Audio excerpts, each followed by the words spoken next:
ಮುಂಗಾರು ಹಂಗಾಮಿನಲ್ಲಿ ಜಲಾಶಯದಿಂದ ನೀರು ಸಿಗುತ್ತೋ ಇಲ್ವೋ ಅನ್ನೋ ಆತಂಕ ಇದೆ. ಆದರೂ ಜಲಾಶಯಕ್ಕೆ ನೀರು ಹರಿದು ಬಂದಿದೆ. ಒಂದು ವೇಳೆಗೆ ಪೂರ್ಣ ಪ್ರಮಾಣದ ನೀರಿನ ಲಭ್ಯತೆ ಕಡಿಮೆ ಇದೆ. ಇದೇ ಕಾರಣಕ್ಕೆ ಕಡಿಮೆ ಅವಧಿ ನೀರು ಬಿಡಬೇಕು ಅಂತ ನಿರ್ಧಾರ ಮಾಡಲಾಗಿದೆ. ಈಗ ರೈತರು ಭತ್ತ ಬೆಳಿಬೇಕಾ ಬೇಡವಾ ಅನ್ನೋ ಗೊಂದಲದಲ್ಲಿದ್ದಾರೆ.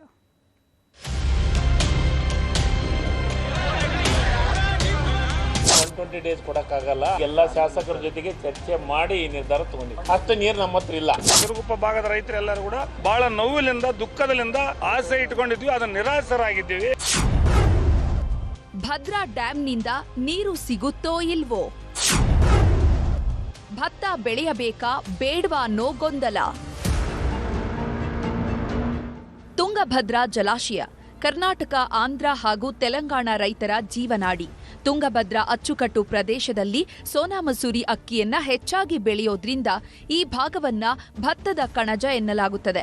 ವರ್ಷಕ್ಕೆ 2 ಬಾರಿ ಭತ್ತ ಬೆಳೆಯೋ ರೈತರಿಗೆ ಬೇಸಿಗೆಯ ಬೆಳೆಗೆ ಜಲಾಶಯದ ಕ್ರಸ್ಟ್ ಗೇಟ್ ಅಳವಡಿಕೆಗಾಗಿ ಒಂದು ಬೆಳೆ ತ್ಯಾಗ ಮಾಡಿದ್ರು. ಈಗ ಮುಂಗಾರು ಹಂಗಾಮಿನಲ್ಲಿ ನೀರಿನ ಕೊರತೆ ಉಂಟಾಗಿದ್ದು ಡ್ಯಾಂನಿಂದ ಬೆಳೆಗೆ ನೀರಿಲ್ಲ ಅನ್ನುವಂಥ ಆದೇಶವನ್ನ ಸರ್ಕಾರ ಹೊರಡಿಸಿತ್ತು.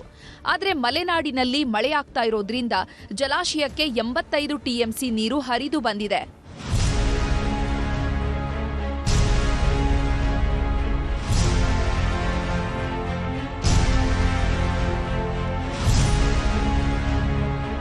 ಕೊಪ್ಪಳ ಜಿಲ್ಲೆ ಮುನಿರಾಬಾದ್ನಲ್ಲಿ ಸಚಿವ ಶಿವರಾಜ್ ತಂಗಡಗಿ ಅಧ್ಯಕ್ಷತೆಯಲ್ಲಿ ತುಂಗಭದ್ರಾ ನೀರು ನಿರ್ವಹಣಾ ಸಲಹಾ ಸಮಿತಿ ಸಭೆ ನಡೆಯಿತು.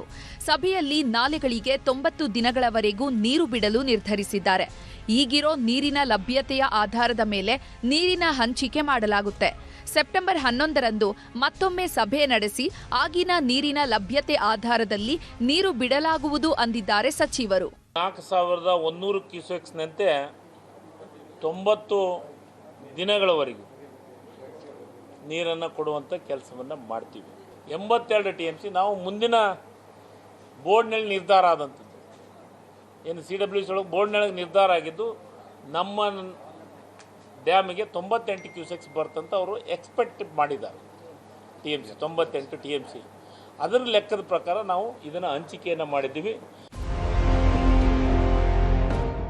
ಈ ಮಧ್ಯೆ ನದಿಯಲ್ಲಿ ನೀರಿಲ್ಲದೆ ಜಲಚರಗಳು ಸಾವನ್ನಪ್ತಾ ಇವೆ. ನದಿ ದಡದ ಹಳ್ಳಿಗಳ ಜನ ಜಾನುವಾರುಗಳಿಗೆ ನೀರಿಲ್ಲ. ಕಡಿಮೆ ಪ್ರಮಾಣದಲ್ಲಿ ನೀರು ಹರಿಸಿರೋದ್ರಿಂದ ಸಿರಗುಪ್ಪ, ಕಾರಟಗಿ, ಸಿಂಧನೂರು ತಾಲೂಕಿನ ವ್ಯಾಪ್ತಿಯವರೆಗೂ ನೀರು ಬರಲ್ಲ. ಅದಕ್ಕಾಗಿ 2500 ಕ್ಯೂಸೆಕ್ ನೀರು ಹರಿಸಿ ಅನ್ನುವಂಥದ್ದು ಜನರ ಆಗ್ರಹ.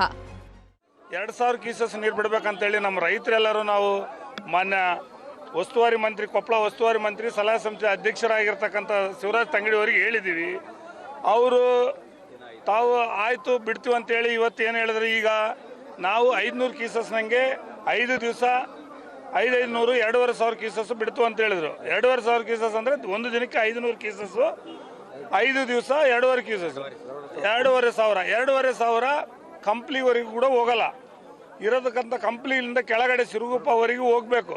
ಸಿರುಗುಪ್ಪದಲ್ಲಿ ಕೂಡ ಕುಡಿಯೋಕೆ ನೀರಿಲ್ಲ ಸಿರುಗುಪ್ಪ ನಗರದಲ್ಲಿ. ಈಗೇನೋ ನೀರು ಬಿಡ್ಲಾಗ್ತಿದೆ ಅನ್ನುವಂಥದ್ದು ಖುಷಿ ವಿಚಾರ. ಒಂದು ಬೆಳೆಗೆ ಪೂರ್ಣ ಪ್ರಮಾಣದಲ್ಲಿ ನೀರು ಲಭ್ಯವಾಗುತ್ತೋ ಇಲ್ವೋ ಗೊತ್ತಿಲ್ಲ. ಯಾವ ಬೆಳೆ ಬೆಳಿಬೇಕು ಅನ್ನುವಂಥ ಗೊಂದಲ ರೈತರದ್ದು.